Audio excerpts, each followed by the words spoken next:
3일 저녁 말씀을 사모하여 주의 전을 찾으신 또는 방송으로 함께하고 계신 모든 성도님들 위해 하나님께서 허락하신 참된 은혜가 함께하기를 간절히 기원합니다. 오늘부터 제가 단 위에서 말씀을 전하는 시간엔 고린도전서 연구를 한번 해보려고 합니다. 고린도전서 말씀을 시작하기에 앞서 고린도전서의 배경을 조금 설명하고 시작하겠습니다. 고린도전서는 모든 분들이 잘 아시는 대로 바울이 기록을 했습니다.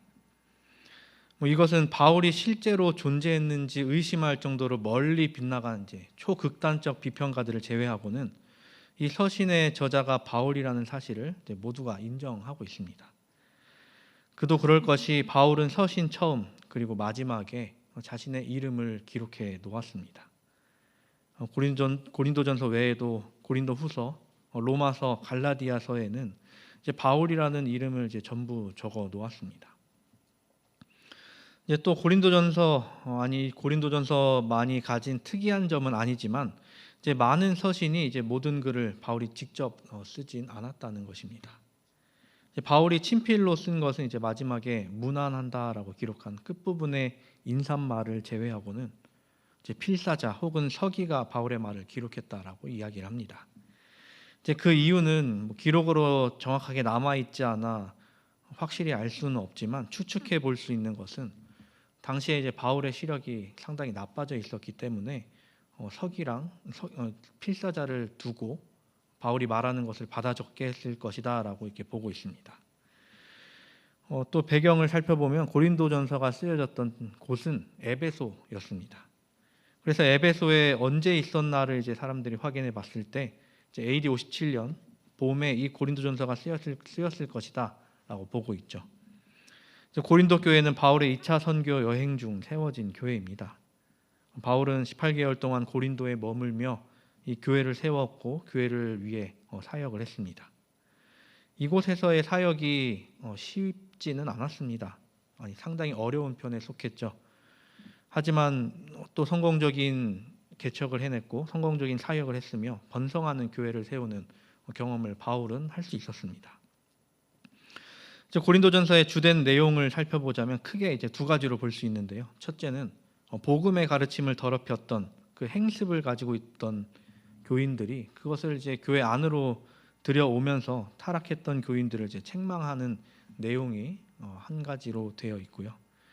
두 번째는 신자들이 명백하게 알기 원했던 신앙과 실천의 문제들을 가르치는 내용이 있습니다. 사도행적에서 이 고린도전서를 표현하기로는 가장 귀중하고 가장 교훈적이며 가장 유력한 편지라고 이야기를 합니다. 16장으로 구성되어 있는 고린도전서를 우리가 함께 살펴보므로 신앙의 기쁨을 또 복음의 가르침을 함께 나누어 보려고 합니다. 우리가 이 말씀을 묵상함으로 우리가 조금씩 더 성장하는 그러한 성도가 되기를 간절히 바랍니다. 오늘은 첫 시간으로 하나님의 교회라는 제목으로 함께 은혜를 나누려고 합니다. 본문 말씀으로는 고린도전서 1장 1절부터 3절까지 있는 말씀입니다. 제가 봉독해 올리겠습니다.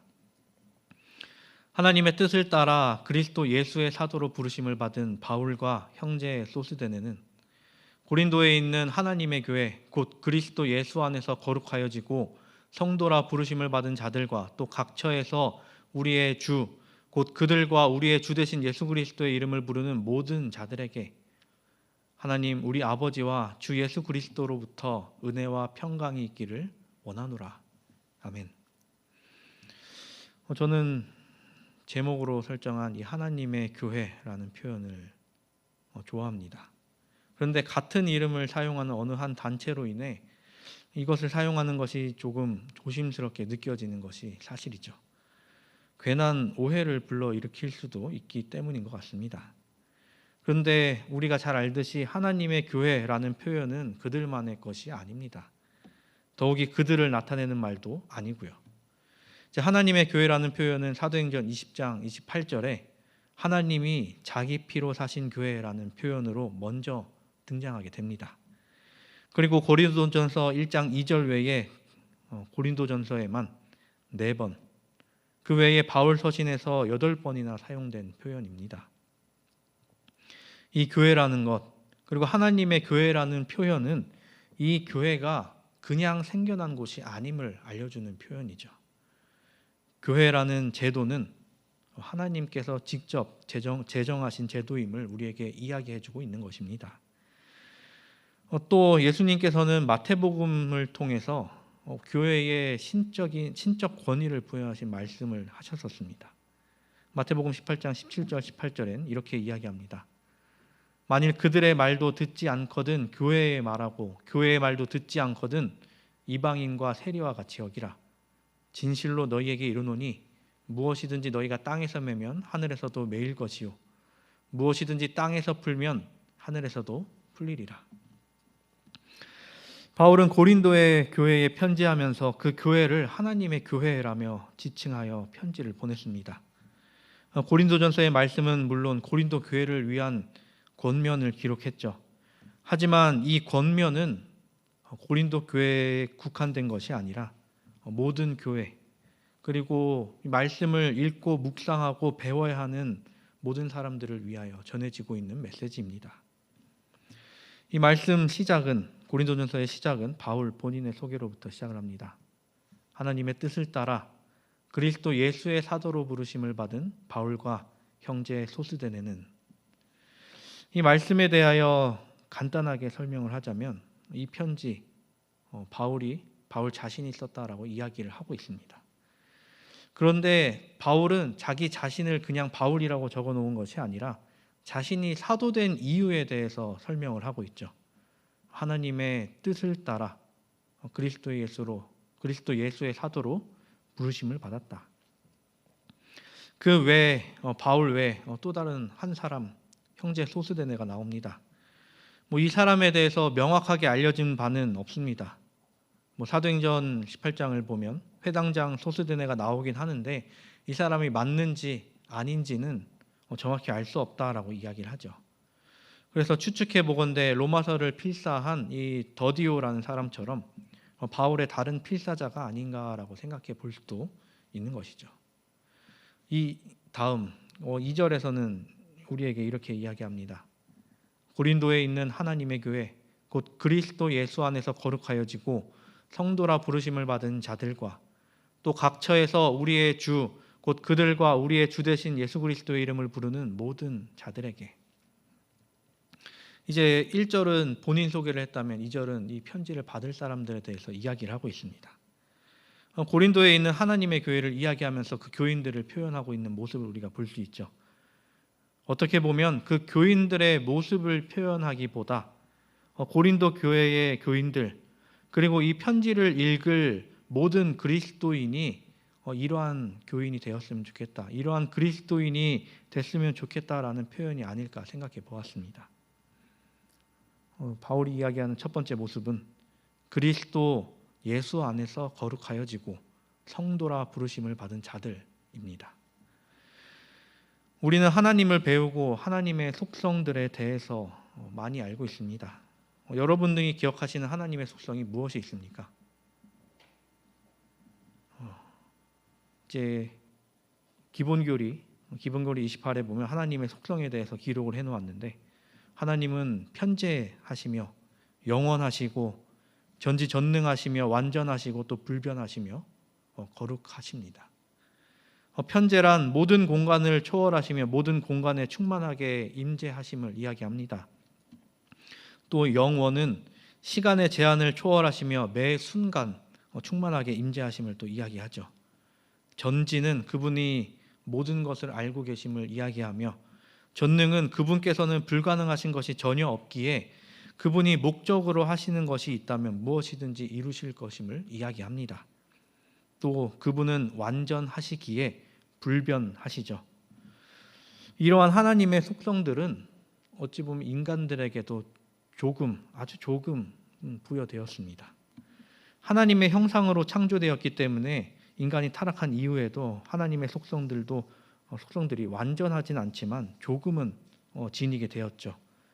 사람이 모든 공간에 있을 수는 없지만 어느 한 공간에는 있을 수 있습니다.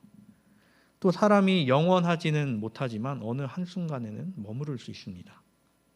우리가 또 모든 것을 알지 못하지만 우리가 지식을 가지며 살아갈 수 있죠.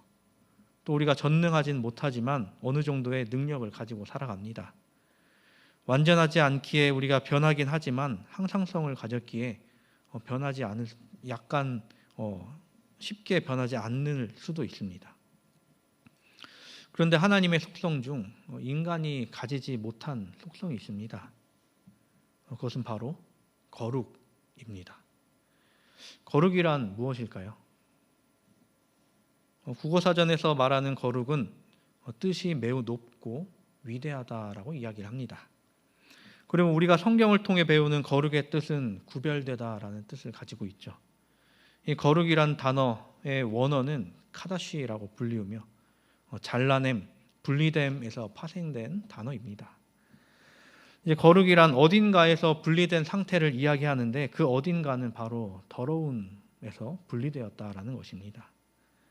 거룩이란 더러움에서 분리된 상태, 속된 것을 잘라낸 상태, 즉 성별된 상태를 이야기하는 것이죠. 여기서 말하는 더러움 그리고 속된 것은 무엇을 이야기하는 것일까요? 그것은 바로 세상 그리고 죄입니다. 세상은 더럽고 속된 곳인데 인간이 세상으로부터 또 죄로부터 스스로 분리할 수 있을까요? 사람은 예로부터 이 세속으로부터 벗어나려고 온갖 애를 썼습니다.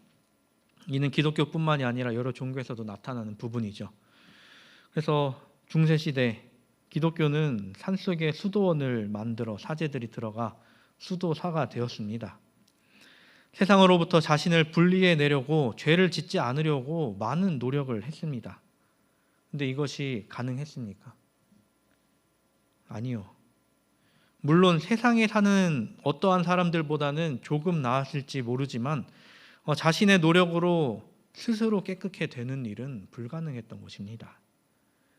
지금 현대까지 사람들이 마시는 술이라는 음료 중에 약초로 만들어진 술들 대부분은 수도원에서 만들어졌다라고 이야기를 합니다.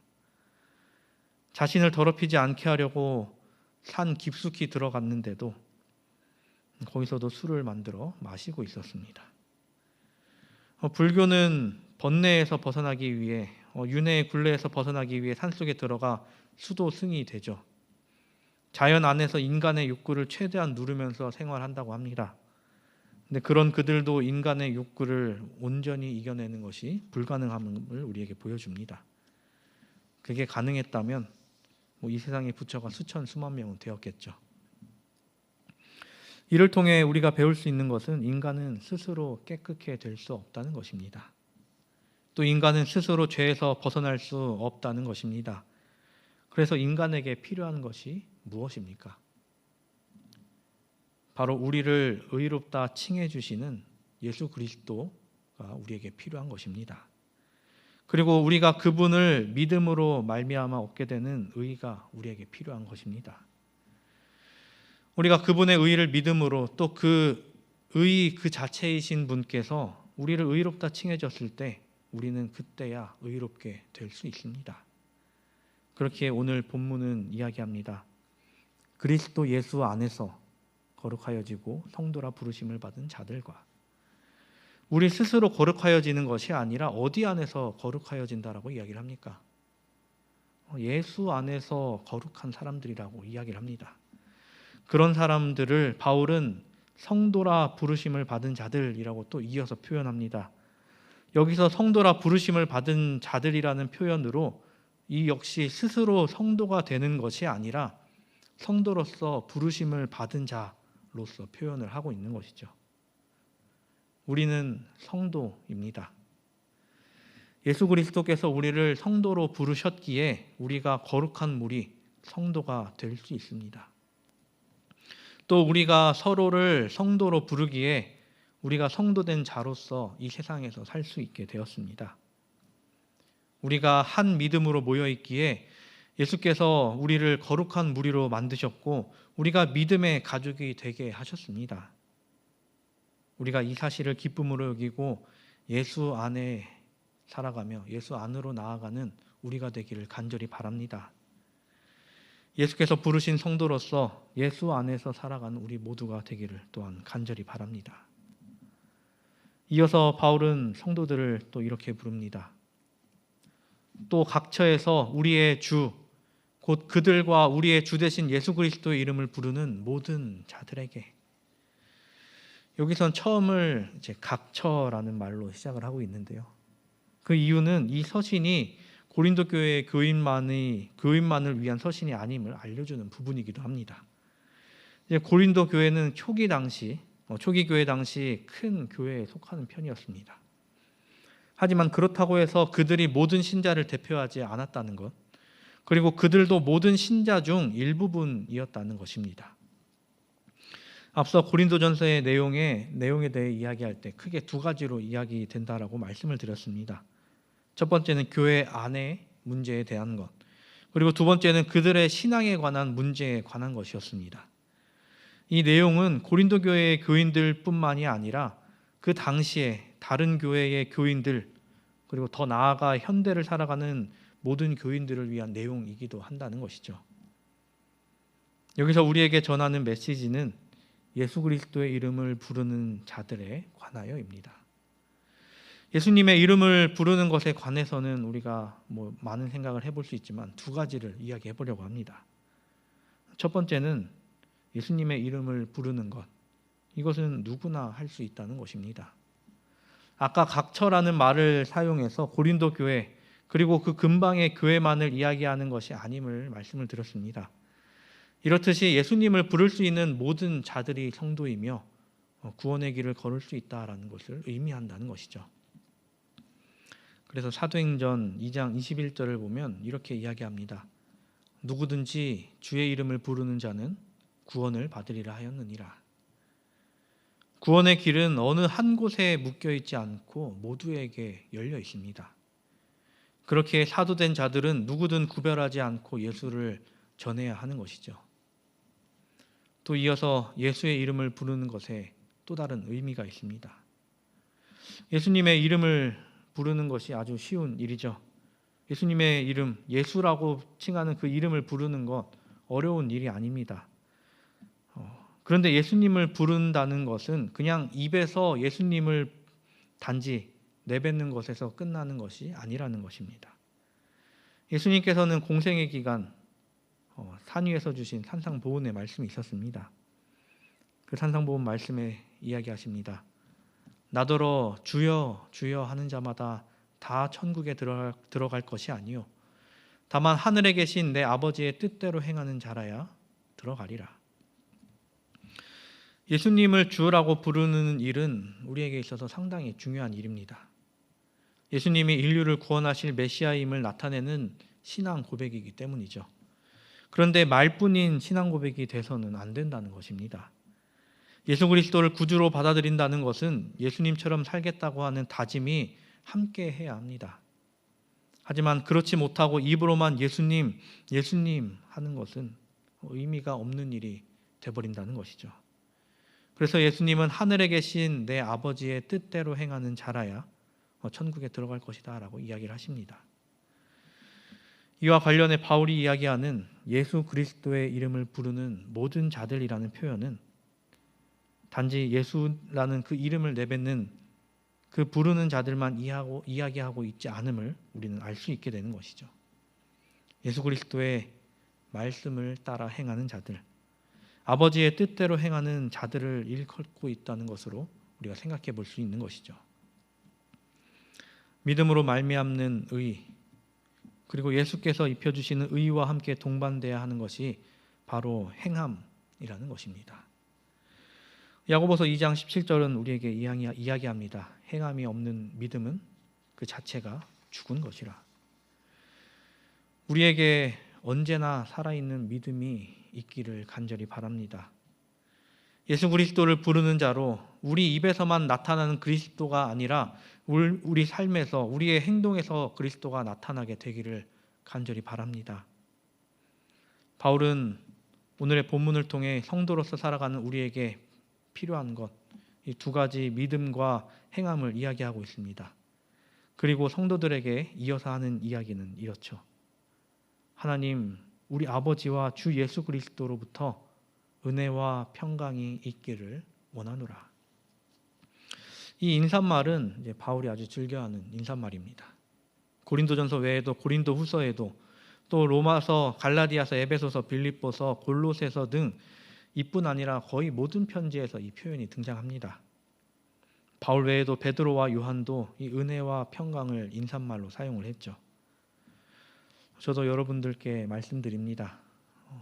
이 힘든 시기, 코로나로 어려운 시기, 세속화된 시대지만 더 세속화될 이 시기, 여러분들에게 하나님, 우리 아버지와 주 예수 그리스도로부터 은혜와 평강이 있기를 간절히 바랍니다. 사랑하는 우리 성도 여러분, 우리는 하나님께서 세우신 교회에 있습니다.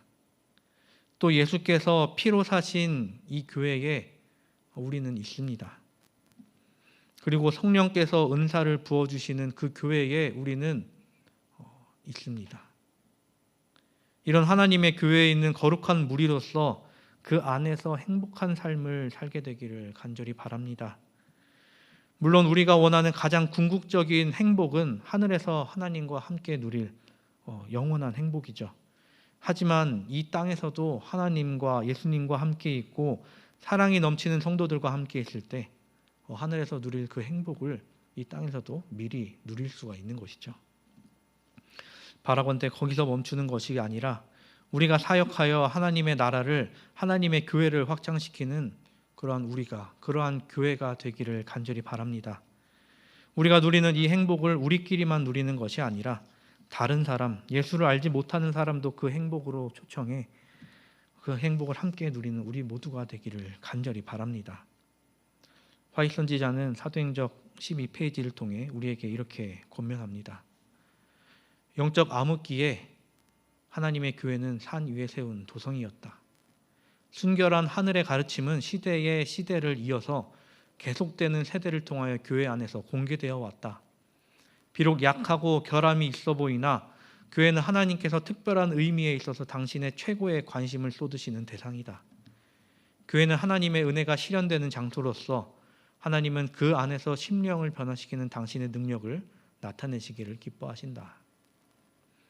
하나님의 교회의 일원이신 거룩한 무리인 성도이신 여러분, 하나님을, 예수 그리스도를 그리고 성령을 향한 믿음으로 무장하여 그 믿음을 실현시키는 우리가 되기를 바랍니다. 하나님의 은혜가 이 교회에 또 우리 안에 실현되어 이 마석 지역의 선교기관으로서 그 임무를 다하는 우리 교회가, 우리 성도님들이 되시기를 바라며 말씀을 드리도록 하겠습니다.